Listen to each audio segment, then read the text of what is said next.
You have been lying to yourself for years, and the lie is this: that your life is a series of accidents, that the person who hurt you was random, that the door that closed was bad luck, that the pain you carry landed on you for no reason at all. But what if nothing, not one single thing, has ever happened to you by accident? What if the universe does not make mistakes, and everything you called misfortune was actually a message you were too close to read? This is not going to be a comfortable video. Comfort is easy, and easy things rarely change anyone. What you are about to hear comes from a tradition older than most religions still practiced today, a way of seeing life that does not comfort you with false promises, but instead hands you something far more valuable: the truth. Buddhist wisdom has always said that the universe is not chaotic, it is precise. Every event, every meeting, every loss, every silence is connected by threads you cannot see but can learn to feel. Today we are going to pull back the curtain on why nothing happens by accident, and once you understand this, you will never look at your own life the same way again. Most people move through their days convinced they are victims of circumstance. The traffic jam that made them late, the friend who stopped calling, the job that fell apart, the heartbreak that came without warning. They collect these moments like proof, evidence that life is unfair, evidence that they are simply unlucky. And because they believe this, they stop asking the only question that actually matters. Not why did this happen to me, but what is this trying to teach me? This is the quiet tragedy of the modern mind. We have become so busy reacting to life that we forgot how to listen to it. We treat pain like an intruder instead of a teacher standing at the door with something we desperately need: the illusion of randomness. Ancient teachers understood something the modern world has almost completely forgotten: that the mind craves the illusion of randomness because randomness removes responsibility. If everything is an accident, then nothing is ever truly yours to face. Nothing ever has to be examined. Nothing ever has to be owned. It is the easiest escape a human mind can reach for, because blaming chance costs nothing and demands nothing in return. You do not have to change if the world is simply unpredictable. You do not have to grow if pain is just bad timing. You do not have to look inward if everything that happens to you is simply the universe rolling dice with no order behind it. This is why the idea of randomness spreads so quickly through a culture exhausted by responsibility. It offers comfort wrapped in a lie, and most people take that comfort without ever asking what it costs them in the long run, because the cost is invisible at first.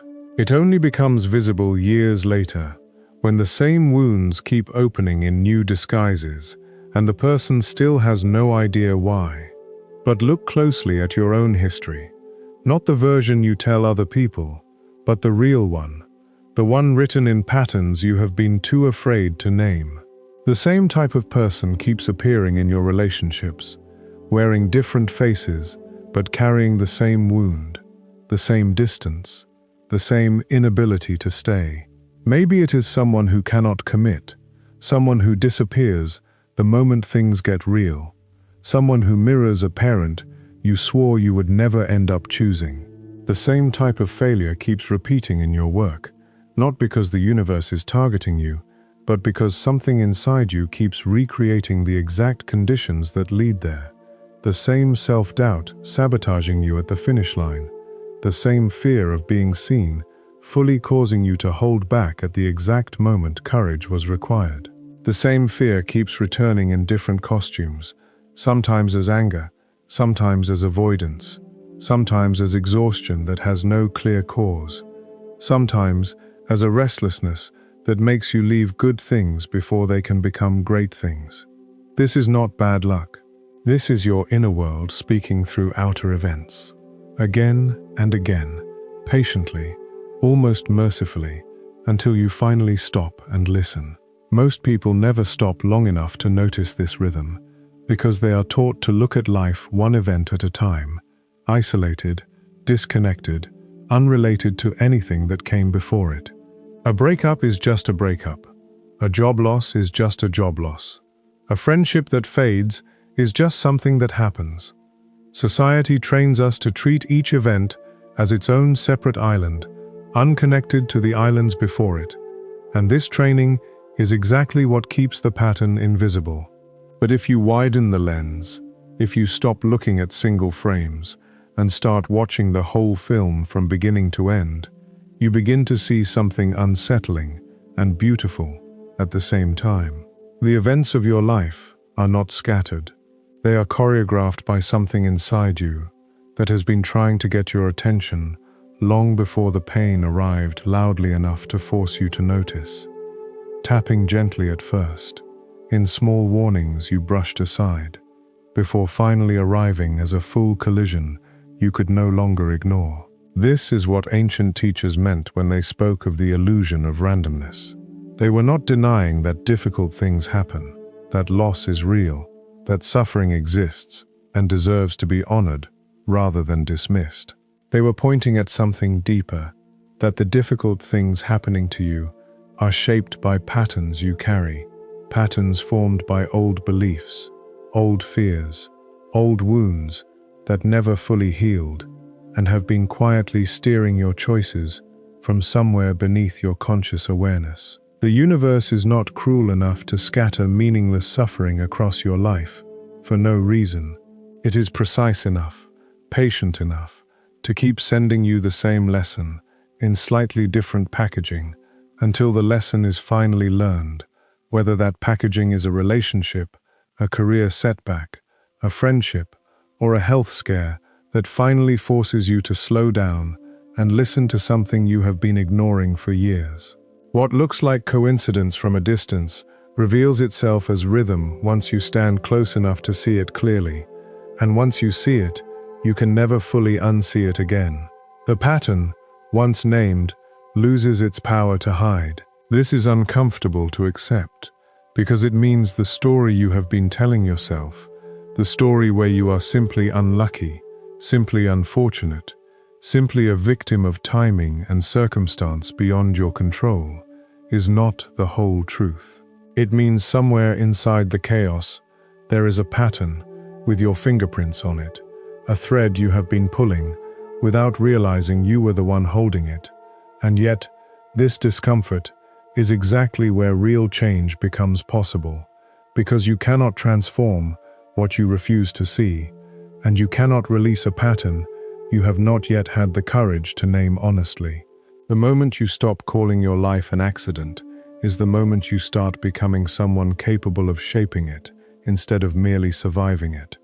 Someone who meets each new chapter not with resignation, but with curiosity, asking quietly, "What is this here to show me that the last one could not?" The law beneath the surface. In Buddhist thought, everything that happens is connected to cause, and cause is never separate from consequence. Nothing exists in isolation, no matter how disconnected it may feel in the moment you are living through it. A single thought you had years ago shaped a decision you barely remember making. That decision shaped a relationship that changed the direction of your life.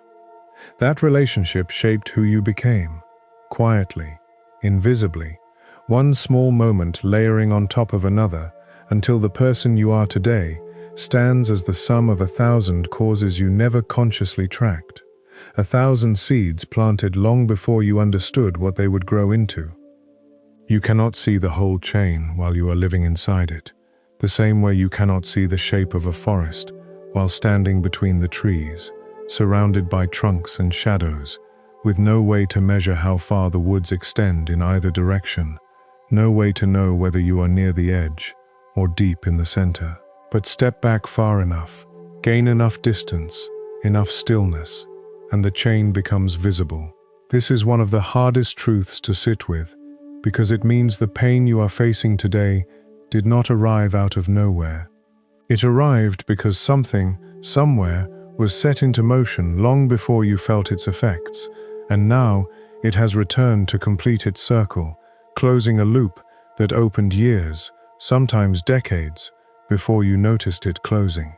Nothing simply appears in your life uninvited. Even the things that feel sudden, the phone call you never expected, the ending that blindsided you, the diagnosis that changed everything overnight. Even these were part of a much longer chain of causes stretching further back than your awareness could follow. Causes involving choices, habits, avoidances, and moments of denial that quietly accumulated until they could no longer be ignored. This is not fatalism. This is not the idea that you are powerless against fate, doomed to repeat whatever has already been set in motion, with no ability to intervene. It is almost the opposite. Once you understand that cause and consequence govern everything, you understand that your present choices are seeds for a future you have not yet met, and that this future remains, at least in part, still unwritten. Every thought you plant, every action you repeat, every pattern you allow to continue unexamined, becomes a cause that will eventually ripen into consequence. Whether that takes days or decades, whether you are watching closely or not watching at all. This is why the ancient teachers place such enormous weight on awareness, because awareness is the only tool capable of interrupting a chain before it fully forms, the only force strong enough to change direction before momentum makes change impossible. A person who understands cause and consequence stops asking why life is happening to them and starts asking what they are setting into motion right now, in this very moment, with this very thought, this very reaction, this very choice they are about to make without thinking. There is a strange peace that arrives once you accept this law, even though at first it can feel heavy, even accusatory, as though you are being blamed for things that were never fully in your control. But that is not what this law is asking of you. It is not asking you to blame yourself for every hardship. It is asking you to recognize your role in the chain without shame, so that you can begin shaping the next link differently. The pain stops feeling like punishment and starts feeling like feedback, information, rather than judgment. The confusion stops feeling like chaos and starts feeling like consequence, waiting patiently to be understood. A puzzle with a solvable shape rather than a senseless mess. You begin to trace your current struggles back to their root, instead of treating them as isolated disasters, and in doing so, you gain something far more valuable than comfort. You gain agency, you gain the ability to change the causes you are planting today, so that the consequences waiting for you tomorrow look different than the ones that brought you here. Different enough that the pattern finally breaks, instead of repeating one more time, in one more disguise. This is the quiet power hidden inside a law that, at first glance, looks like nothing more than an old spiritual idea, but reveals itself, upon closer inspection, as one of the most practical truths a person can ever learn to live by. A truth that turns even suffering into something usable, something you can finally work with, instead of simply enduring. The darkness that precedes understanding. There is a reason difficult seasons in life feel like darkness, and it is not the reason most people assume. Darkness is not punishment, it is preparation. Just as your eyes need darkness to notice the stars, your spirit sometimes needs suffering to notice truth that daylight and comfort could never reveal. Under bright, constant light, the sky looks empty, flat, unremarkable, as though nothing exists beyond what the eye can immediately see. It is only in the absence of light that the deepest parts of the universe become visible. Distant stars, ancient constellations, entire galaxies that were always there, but hidden behind the glare of an easier, brighter, more comfortable existence. Your inner world works the same way. Truths that comfort could never show you begin to reveal themselves only once comfort has been stripped away. Once the noise of an easy life quiets down enough for something older and truer to finally be heard. The people who have never sat in their own darkness rarely develop real depth. They move through life untouched by real struggle, protected by circumstance or luck or privilege, insulated from the kind of pain that forces a person to ask the deepest questions about who they actually are beneath the roles they play. And while their lives may appear easier from the outside, something essential often remains unformed within them, some quiet strength that only pressure can create, some depth that only genuine hardship can carve into a person. They stay on the surface of themselves their whole lives, untouched, unshaken, and also unformed, never forced to ask the questions that only pain seems capable of provoking. Who am I when everything I relied on disappears? What do I actually believe when belief is tested instead of assumed and comfortable? What matters to me when the things I thought mattered are suddenly gone and I am left with only myself, in the dark, waiting to find out what remains? But the ones who have walked through real darkness, who have questioned everything they once took for granted, who have felt utterly lost, with no clear path forward, no map, no guarantee that the darkness would ever lift, they come out the other side, seeing what the comfortable never see. They develop a kind of vision that cannot be taught, only earned, a vision shaped entirely by having survived what once felt unsurvivable, a quiet knowing that settles into the bones of a person who has faced the worst and is still standing. This is why so many wisdom traditions speak of darkness not as an enemy to be feared and avoided at all costs, but as a doorway, uncomfortable to walk through, disorienting in the moment, terrifying at times, but ultimately leading somewhere the light alone could never take you, somewhere deeper, truer, more solid than anything comfort could ever build. What feels like the worst chapter of your life may actually be the chapter writing you into who you were always meant to become. This is not a comforting slogan meant to soften real pain, and it is not meant to rush anyone through grief or suffering before they are ready.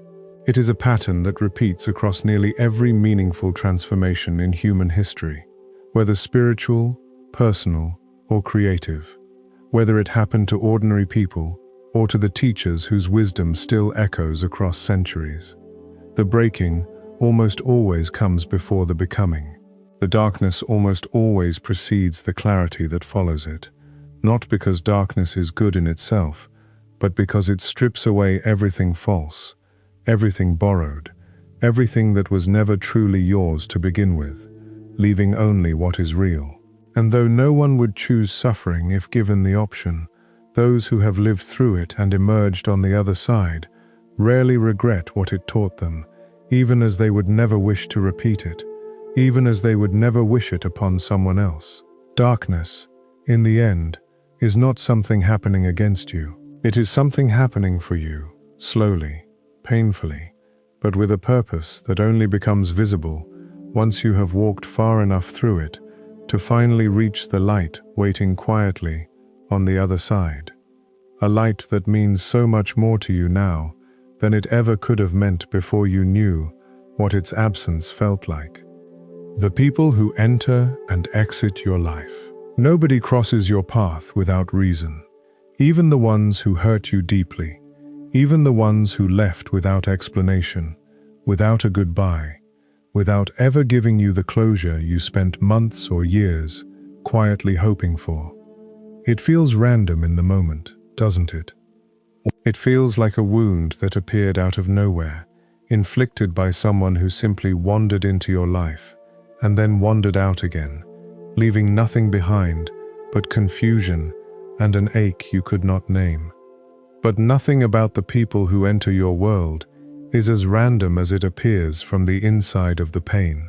Some people arrive to teach you something you could not learn any other way, something no book could have shown you, something no advice from a friend could have prepared you for, a lesson that could only be carved into you through direct experience, through the specific texture of that particular heartbreak, that particular betrayal, that particular kindness, offered at exactly the right moment.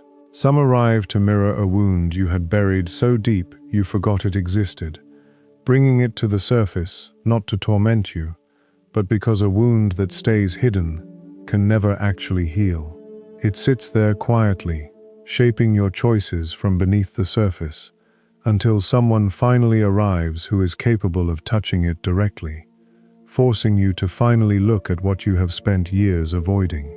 And some arrive simply to prepare you for someone else who has not entered yet, someone you are not ready to meet, someone you could not have recognized or appreciated without first being shaped by the person who came before them, someone whose value you would have completely missed had you not first learned, through loss, exactly what you needed and what you refused to settle for again. This does not mean every relationship is meant to last, and this is where so many people get lost in their grief, believing that if something ended, it must have failed, it must have been a mistake, it must mean they were not enough, or the other person was not enough. But permanence was never the measure of meaning. Some relationships are only meant to last exactly as long as the lesson takes. No longer, no shorter, perfectly timed, even when it does not feel perfect at all. A friendship that lasted 8 months and taught you what real loyalty feels like did not fail because it ended. It succeeded because it delivered exactly what it was there to deliver, and then it stepped aside so that life could continue moving you toward what came next. A love that shattered you and left you on the floor of your own life for a while did not fail either, not really, because in its wreckage, it may have taught you where your boundaries were supposed to be, boundaries you never would have discovered while everything felt safe and easy.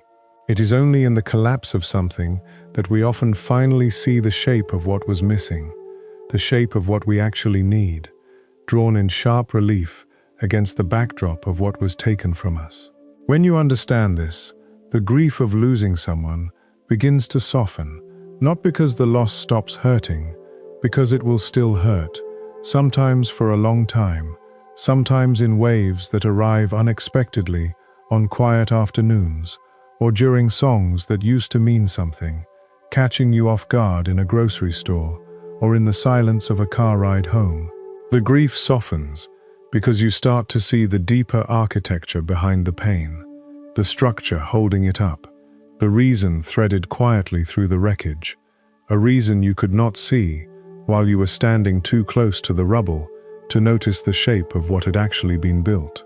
You start to notice that even the most painful endings left you slightly more awake than you were before, slightly more aware of what you need, what you deserve, what you will no longer accept. They were not a mistake.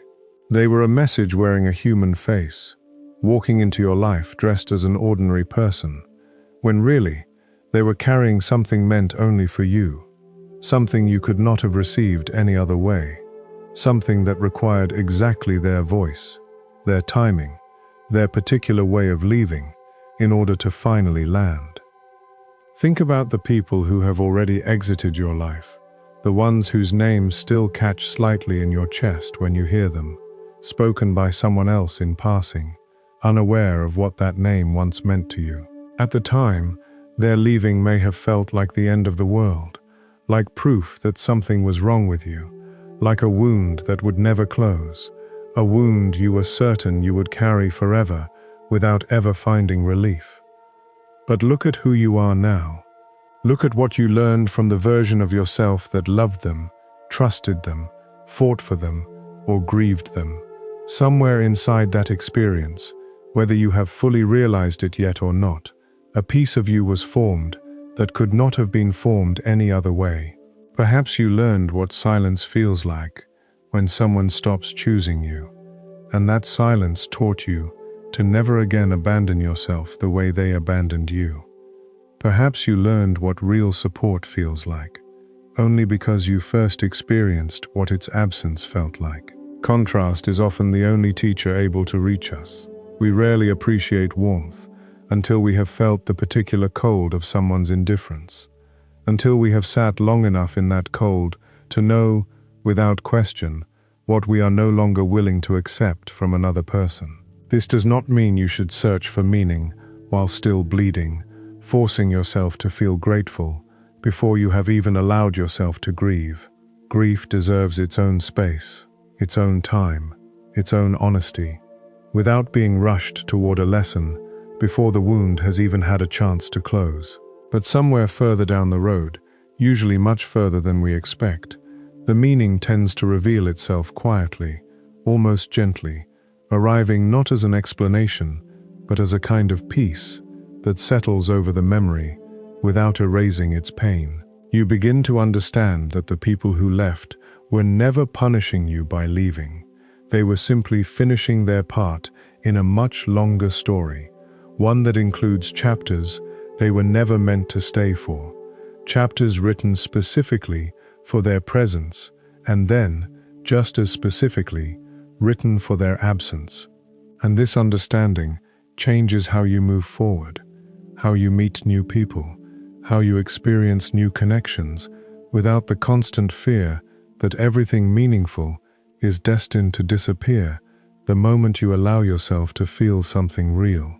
You begin to hold relationships with open hands instead of clenched fists, appreciating people fully while they are here, without needing a guarantee of forever in order to feel that the connection mattered. You stop measuring the value of a relationship by its length and start measuring it by its depth, by what it revealed to you, by who it helped you become. This shift alone can dissolve years of quiet bitterness, years of secretly believing that everyone who leaves does so because something is wrong with you.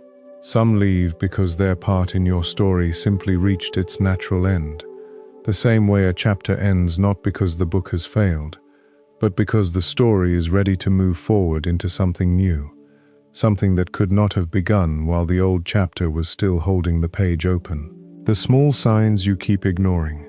You have felt it before, that strange pull toward a certain path, that unexplainable hesitation before a decision, that quiet whisper telling you to turn left when everyone else turned right. A whisper with no evidence behind it, no logical explanation, nothing you could point to and defend if someone asked you to justify it out loud. Most people call this coincidence and move on, dismissing it the way they dismiss most things that cannot be measured or proven, filing it away under randomness, because randomness is easier to accept than the idea that something larger might be paying attention to the small, quiet corners of an ordinary life. But those who study the deeper laws of existence call it something else entirely: alignment, a subtle conversation happening constantly beneath the surface of ordinary life. One most people are simply too busy or too distracted to notice, drowned out by schedules, obligations, notifications, and the endless noise of a world that rewards constant motion over quiet listening. A world that has trained people to trust spreadsheets over sensations and logic over instinct, even when instinct has proven itself right again and again throughout history. The universe is constantly speaking to you in a language made of small signs, repeated numbers that seem to follow you through your days, sudden memories that surface with no clear trigger, unexpected meetings that later prove to matter more than they should have, gut feelings that arrive before logic can even begin constructing its explanation, arriving instantly, wordlessly, long before the mind has caught up enough to argue against them. These are not accidents either. They are guidance, offered quietly, deliberately quietly, because loud guidance would rob you of the growth that comes from choosing to trust it yourself, from choosing, again and again, to act on something you cannot fully prove, cannot fully explain, and cannot fully defend to anyone who demands evidence before belief. If the universe shouted every answer at you, spelling everything out in obvious language impossible to misread, you would never develop the muscle of discernment, the quiet inner strength required to listen closely and choose courageously, even without absolute certainty, standing behind you. The whisper is the point. The subtlety is the design, built specifically to strengthen the very faculty most people never bother to exercise, the faculty of inner trust, a faculty that atrophies the same way any unused muscle does, growing weaker the longer it sits ignored. Think about how many times in your life you felt that pull toward something, a city, a person, a decision, a change, and dismissed it because it made no logical sense at the time, because no one around you could offer a rational reason to explain why you felt so certain about something so entirely unprovable, so far outside the boundaries of what could be charted or measured. Later, sometimes years later, long after the moment had passed, and the decision had already been made one way or another, you may have looked back and realized that pull was trying to protect you, or guide you, or prepare you for something you could not yet see coming. Something waiting patiently on the other side of a decision you almost talked yourself out of making entirely. This happens more often than most people admit, because admitting it means accepting a kind of responsibility, the responsibility of actually listening the next time the whisper arrives, instead of drowning it out with noise, distraction, or the opinions of everyone around you who cannot feel what you feel, who are living entirely different lives, shaped by entirely different signs meant only for them, signs that would mean nothing at all if applied to your path instead of theirs. This does not mean every gut feeling is profound, or that every hesitation carries cosmic significance, because not all inner noise deserves to be treated as sacred instruction. Some fear is simply fear, born of past wounds rather than future wisdom, a leftover alarm system triggered by old pain rather than present danger, sounding the same alert it always sounds, regardless of whether real danger is actually present this time. But there is a difference, subtle but learnable, between fear that shrinks you and guidance that expands you, even when both initially feel uncomfortable, even when both arrive wearing remarkably similar disguises at first glance, similar enough to fool anyone who has not yet learned to tell them apart. Fear tends to loop, repeating the same panicked story without offering clarity, circling the same worry over and over without ever settling into peace, spinning endlessly in place without ever moving forward. Guidance tends to settle, arriving quietly and then remaining steady, even in the face of doubt, holding its shape no matter how many times you question it, no matter how many times you try to talk yourself out of what it is telling you. Learning to tell these two apart is one of the most important skills a person can develop, because once you can recognize true guidance, you stop needing external permission to trust yourself, and you stop outsourcing your inner knowing to people who were never meant to carry it for you. You start noticing the signs not as strange anomalies scattered randomly across your days, but as a language you have simply forgotten how to read fluently, a language that was always speaking to you, waiting patiently for you to finally listen, the same way it has been speaking to you your entire life, quietly, consistently, long before you ever learned to call it by its name. Children often understand this language instinctively, before the world teaches them to distrust it, before logic and doubt slowly override the quieter knowing they were born with. Somewhere along the way, most people learn to silence that voice, to override it with reason, to demand proof before permission. But the voice never actually disappears. It simply waits, patient as ever, for the moment you finally decide to listen again. The weight you were never meant to carry alone. Every difficulty that enters your life arrives with a hidden companion, a form of strength you did not know you had until the difficulty demanded it, standing just behind the struggle, unseen at first, revealing itself only once you are forced to reach for it, the way a muscle reveals its true strength, only under the resistance of real weight pressing against it. This is one of the most overlooked truths in all of Buddhist teaching, that suffering and capacity grow together, not separately, not as opposing forces locked in conflict, but as two halves of the same unfolding process, arriving together even when only one of them announces itself loudly at first, while the other waits quietly in the background, patient, unnoticed, gathering itself for the moment it will finally be needed.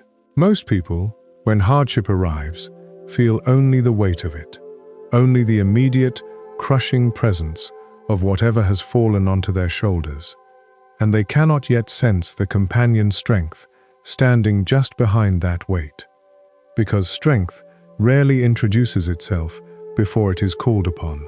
It waits in silence, refusing to reveal itself prematurely, refusing to make itself known until the exact moment its presence becomes necessary. And this is precisely why so many people move through their darkest chapters, convinced they are utterly unequipped, convinced they have finally met the one struggle capable of ending them, when in truth, the equipment was already there, simply waiting for the pressure to activate it. You were never handed a struggle you were incapable of surviving. Even in the moments when survival felt impossible, even in the nights when you were certain you would not make it to morning in one piece, when the weight felt so total, so crushing, that you could not imagine a version of yourself still standing on the other side of it. Think back to those nights, the ones that felt endless, the ones where morning seemed like a country you might never reach again. In those hours, certainty about your own collapse felt absolute. There was no way, you told yourself, that you would come out of this hole. And yet here you are now, reading these words, having survived the very thing that once felt unsurvivable. This is not a small detail to skip past quickly. This is the entire proof of the law being described, sitting quietly in your own history, waiting for you to finally notice it. The proof is simple, quiet, undeniable, once you actually look at it honestly, instead of glancing past it the way most people do. You have survived 100% of your worst days so far, every single one, without exception. No matter how impossible they felt while you were living through them, no matter how many times you doubted you would make it through, no matter how many nights you lay awake, certain the weight would finally be the one to break you. Count them if you want to, every heartbreak, every failure, every loss, every diagnosis, every betrayal, every moment you thought you had finally reached the edge of what you could bear. Every one of them ended with you still here, still breathing, still capable of reading these words and reflecting on what they cost you. That is not a coincidence repeated so many times over. That is a pattern, and patterns of this kind are never accidental. That is not luck either. That is evidence of a strength that was placed inside you long before you needed it, waiting patiently for the moment it would finally be called upon, dormant until circumstance demanded its arrival, quietly stored away like a reserve you never knew you were carrying, tucked into some hidden part of you that only pressure could ever reveal. Luck is inconsistent by nature.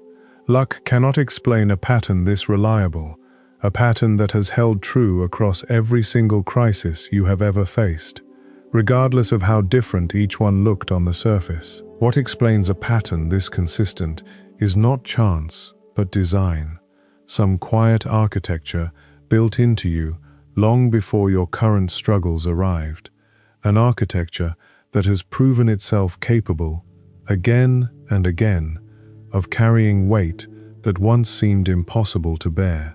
You did not build that strength in the middle of the crisis. It was already there, quietly present, long before the crisis ever arrived, and the crisis simply revealed what had been placed inside you long before you ever knew you would need it. The way a fire does not create the metal's strength, but simply reveals it, tempering what was always capable of withstanding that exact heat. This is an important distinction, because it changes how you understand your own hardship. You are not becoming strong through suffering, the way a blacksmith forges something from nothing. You are discovering strength that was already forged, already present, simply waiting for circumstances severe enough to require its use. This means the strength you needed for your worst day was never manufactured on the spot, hurriedly assembled in a panic. It was already fully formed, sitting quietly within you, patient enough to wait for years if necessary, patient enough to remain hidden through every ordinary day until the extraordinary day finally arrived and called it forward. Consider how strange this actually is. When you slow down enough to really look at it, you walk through most of your life with no awareness of the deep reserves you are carrying. You go to work, you have ordinary conversations, you worry about small things, entirely unaware that somewhere within you sits a strength capable of carrying grief, illness, betrayal, loss, capable of carrying things that would seem, from the outside, to be more than any one person should have to bear. And yet when those things arrive, when the weight finally lands, something rises to meet it. Not always instantly, not always gracefully. Sometimes it arrives shaking, exhausted, barely able to stand, but it arrives nonetheless, every single time, without exception, across every version of hardship you have ever faced. This truth carries enormous weight, because it means you are never actually facing anything entirely alone, even in moments that feel isolating beyond words, even in the hours when no one else is awake, no one else understands, no one else can reach you in the particular darkness you are moving through at that exact moment. Loneliness during hardship is one of the cruelest illusions the mind constructs, convincing you that because no external person is present in this exact moment, you are facing the weight with nothing behind you, nothing beside you, nothing supporting you at all. But this was never entirely true, even in the loneliest hours.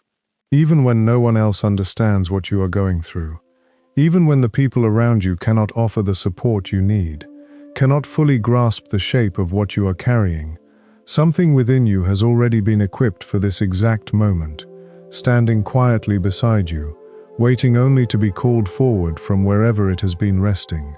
This does not diminish the difficulty of what you are facing, and it does not mean you should ignore or refuse the support of others when it is offered, because strength was never meant to replace connection, only to accompany it, to walk alongside it, rather than stand in its place. It would be a mistake to hear this teaching and conclude that reaching out for help is unnecessary, that leaning on others is somehow a failure to access your own inner reserves. The strength within you and the support available around you were never meant to compete with each other. They were meant to work together, each filling a role the other cannot fully occupy. Inner strength gives you the ability to keep standing. Outer connection gives you somewhere to rest while you do. Both matter. Neither replaces the other, but it does mean the weight you carry was never handed to you carelessly, never dropped onto your shoulders by an indifferent universe with no regard for what you could bear. It was measured, matched precisely to a strength you had not yet discovered, waiting only for the right pressure to reveal it. The same way every difficulty before this one revealed a strength you did not know you had, until you had no choice but to find it, until the moment demanded it, and something inside you rose to meet that demand, quietly, without announcement, the way it always has. This is not to say every hardship arrives fairly, or that the weight is ever distributed evenly across every life. Some people carry more than others, and there is no wisdom teaching capable of fully explaining why suffering falls where it falls. But within your own life, within the specific chain of hardships you have personally faced, the pattern holds. Whatever arrived, you met it. Whatever pressed down on you, you eventually stood back up beneath it, even if standing looked different than you expected, even if it took longer than you wanted, even if you are still, even now, in the slow process of rising. Remember this the next time weight lands on you again, because it will. This is simply the nature of a human life, moving through cycles of ease and difficulty in a rhythm none of us can fully control. When that weight arrives, when the familiar fear rises that this time might finally be the exception, this time might finally be the struggle you cannot survive, return quietly to the evidence you have already gathered across every year you have lived so far. You have never once been wrong about your own capacity to endure. Not really, not in the end. Every single time the darkness told you this was the one you would not survive. The darkness was mistaken. And though this current weight may feel heavier than anything before it, though it may feel entirely unlike every previous hardship, the same quiet law still applies. The same hidden companion still walks just behind it, waiting, as it always has, for the exact moment you finally need it to step forward. The mirror nature of suffering. What irritates you most in others is often a reflection of what you have not yet resolved within yourself, a truth so uncomfortable that most people spend their entire lives avoiding it without ever realizing that is exactly what they are doing. Think about the last person who truly irritated you, not mildly annoyed you, but genuinely irritated you. The kind of irritation that lingers long after the interaction has ended, replaying itself in your mind hours later. Now ask yourself honestly, what quality in them provoked that reaction? Was it their arrogance? Was it their neediness? Was it their dishonesty? Or their laziness? Or their inability to take responsibility? Whatever it was, sit with the possibility that this irritation exists at such intensity precisely because some version of that same quality lives somewhere inside you too, buried, denied, or suppressed so completely that seeing it mirrored in someone else feels like an attack rather than a recognition. This is one of the hardest teachings to accept, because our instinct is always to place the problem outside ourselves. It is easier to believe the other person is simply flawed, simply difficult, simply wrong, than to consider that our reaction to them is revealing something about our own unresolved terrain. But notice how some people can display the exact same trait: arrogance, dishonesty, neediness, laziness, and yet barely register on your emotional radar, while others displaying that same trait send you into a spiral of frustration you cannot fully explain. The difference is rarely the trait itself. The difference is what that trait touches inside you, what old wound or old fear it happens to brush against on its way past you. What you fear losing most is often tied to a wound formed long before you understood what wounds even were, formed in childhood perhaps, or in an early relationship, or in some formative moment so early in your development that you have no conscious memory of it shaping you at all. If you fear abandonment intensely, disproportionately, in ways that seem to exceed the actual situation in front of you, it is worth asking where that fear was first planted, because it is rarely planted by the present moment alone. The present moment simply waters a seed that was placed there long ago, and the intensity of your reaction is often proportional not to what is currently happening, but to how deeply that old wound still lives beneath the surface, unhealed, waiting for anything that resembles its original shape. Buddhist wisdom teaches that the outer world functions as a mirror, not a punishment, not a random collection of difficult people and difficult circumstances designed to make your life harder, but a reflection, constantly showing you back to yourself in forms you would otherwise never be able to see directly. You cannot see your own face without a mirror. In the same way, you cannot always see your own unresolved patterns without something outside yourself reflecting them back to you, sometimes gently, sometimes harshly, but always with a kind of precision that feels almost too accurate to be coincidental. And pain is simply the mirror showing you something you have avoided looking at directly, something you have perhaps spent years constructing elaborate defenses around, defenses so well built that you forgot they were defenses at all and began to believe they were simply who you are. This is uncomfortable to hear, because it means the very thing you want to blame outside of yourself is actually asking you to look inside, and looking inside is rarely comfortable, especially when what you find there has been hidden for a long time, protected by layers of justification and self-protection that took years to construct. It is far easier to say someone else is the problem than to ask what part of you resonates so strongly with their behavior that it disturbs your peace this deeply. It is far easier to say the situation is unfair than to ask what old fear that situation is triggering, what old story it is reactivating, what younger version of you is suddenly present and reacting as though the danger is happening for the first time all over again. But this discomfort is not cruelty, it is invitation. The universe does not punish you with mirrors, does not place difficult people and difficult situations in your path out of some cosmic desire to see you suffer. It offers them so you can finally see clearly, so you can finally address what has been quietly running your life from behind the scenes, shaping your reactions, your relationships, your choices, without your full awareness that it was even there. Every mirror is an opportunity, disguised as an irritation, a chance to finally meet the part of yourself that has been waiting, sometimes for years, sometimes for decades, to be acknowledged rather than avoided. This does not mean every difficult person in your life is simply a projection with no accountability of their own.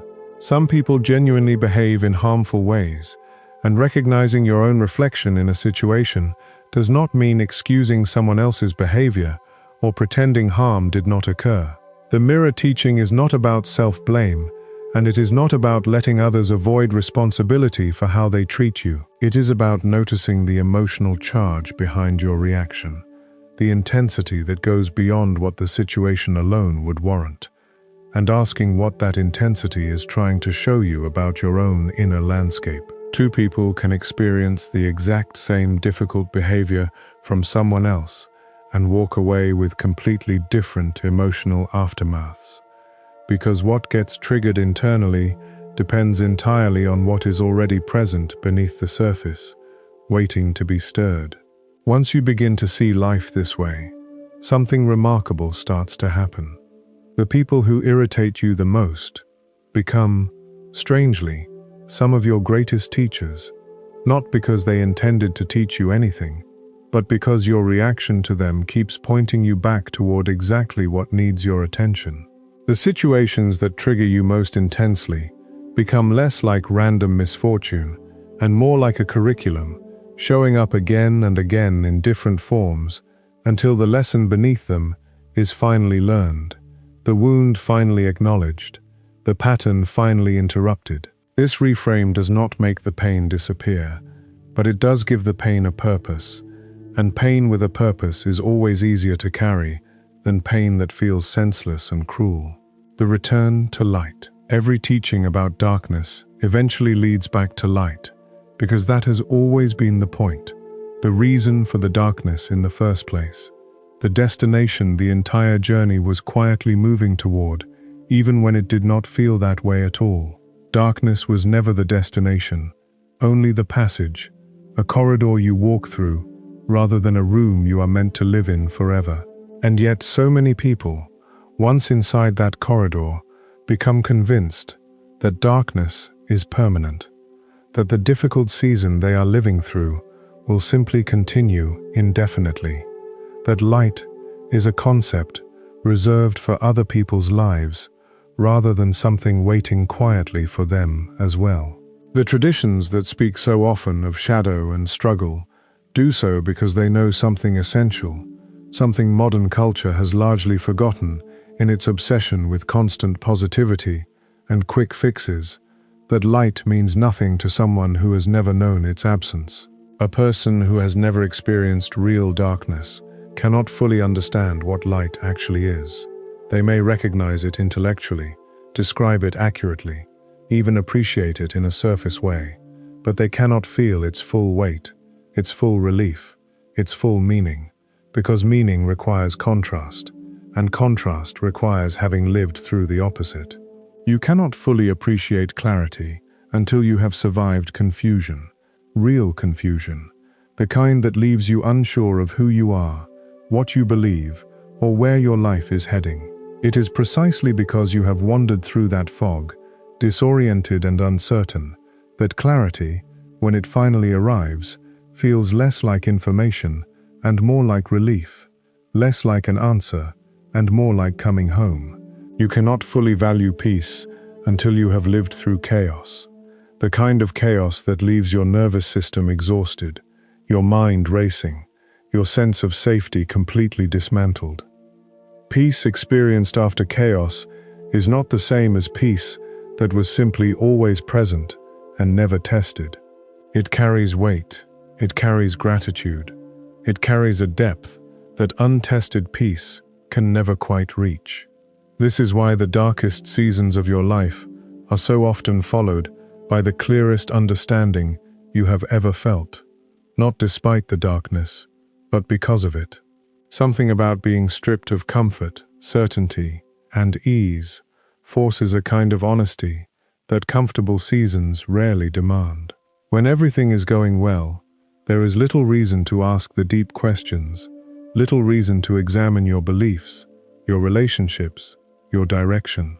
But when everything falls apart, those questions become unavoidable, and answering them, even painfully, even slowly, tends to produce a clarity that could not have been reached any other way.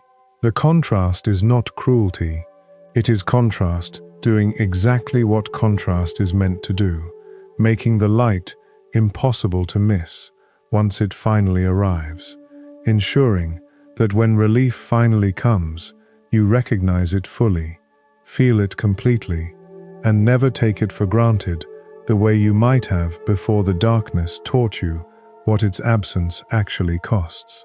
Think about the last time you emerged from a genuinely difficult season, whether it was grief, heartbreak, illness, failure, or simply a prolonged period of confusion about your own life. Remember the moment when things finally began to shift, when the fog finally began to lift, when a decision finally became clear, or a burden finally began to lighten. That moment likely carried a depth of gratitude and relief that ordinary good days simply do not produce, because ordinary good days were never tested against their opposite. This does not mean you should seek out darkness or romanticize suffering as though pain itself is something to chase. It simply means that when darkness finds you, as it inevitably will, again and again throughout a lifetime, you can trust that it is not the final chapter, not the permanent condition, not evidence that light has abandoned you forever. It is simply the passage, uncomfortable and disorienting as it may be, moving you toward an understanding, a clarity, a peace that could not have been reached by any gentler road.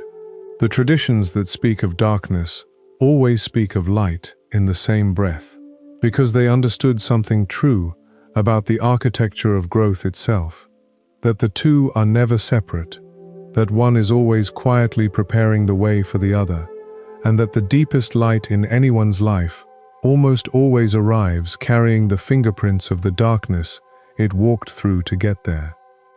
Here is the quiet truth beneath everything you just heard. You were never a passenger in your own life, being thrown randomly from one event to another.